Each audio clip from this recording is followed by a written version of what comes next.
The scripture that I wanted to share with you is this: the earth is full of the goodness of the Lord. And when I look at these flowers, I can't help but smile. It's like the earth is laughing with flowers, and it's God's gift to us.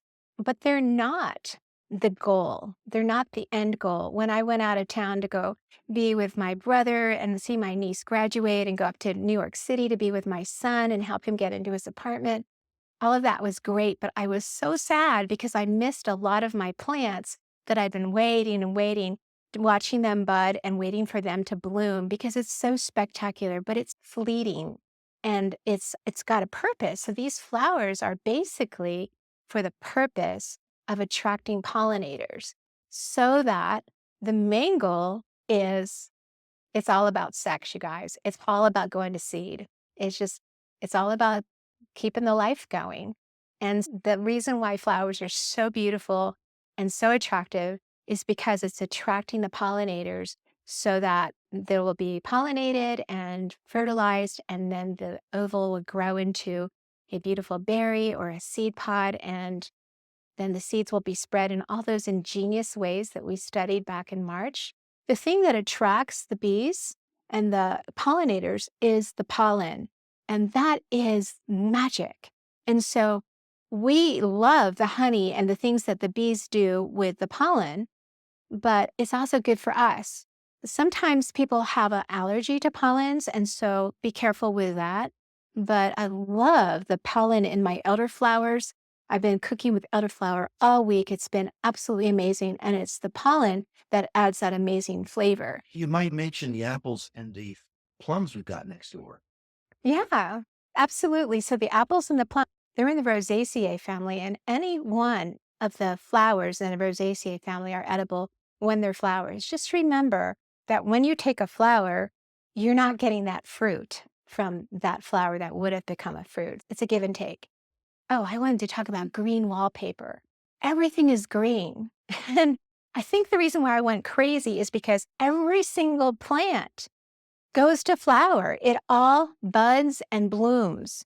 And so there's millions of them out there. And so I'm thinking, oh my goodness, I want to share all of the edible flowers. You can't just know my top 10 or my top 5 because I love them all. And there's some I haven't even tried yet that I've studied about preparing for this class that I cannot wait to experience. Let me know when I share in the slideshow if you've tried some of the ones that I have yet to try. So the green wallpaper, this is from the Botany in a Day book by Tom Elfell. And he says that everything is like this green wallpaper and it all looks the same, unless you're Holly Drake or one of my students that's crazy about knowing every plant in its life cycle. But that green, when it goes to flower, pops and it just says, here I am. I'm a black-eyed Susan. I'm a daylily. I'm a oxeye daisy or a pansy or a rose. And all of those flowers are what we are the most familiar with. So it's the easiest way to identify a mysterious plant is to wait for it to go to flower.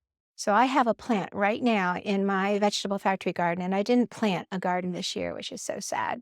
But I just thought, I'll just let come up whatever wants to come up. And what came up are about 80, I would say maybe 40, of a mystery plant. And I don't have that app that you all have on your phone. I need to have one of you come over and identify it for me. But I'm just waiting for it to go to flower so I can figure out what the heck it is. And I'm hoping it's a blue lobelia. And because I love blue. And of course, I don't really want it to go to seed there because that's going to be where it's not edible. It's just beautiful.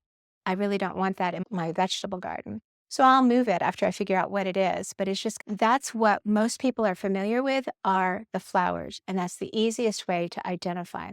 Next year, if you stick with me that long, we'll be getting into botany and I'll teach you about the 8 families, the most famous families in the plant world, and how they all have similar characteristics that will help you to identify. And we'll get into how to key out things as well. But that's for next year.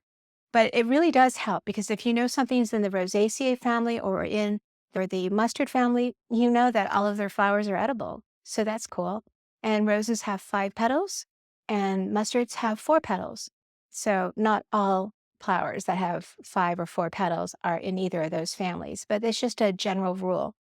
Buds are the preview of what's coming, and a lot of flower buds are edible and some aren't.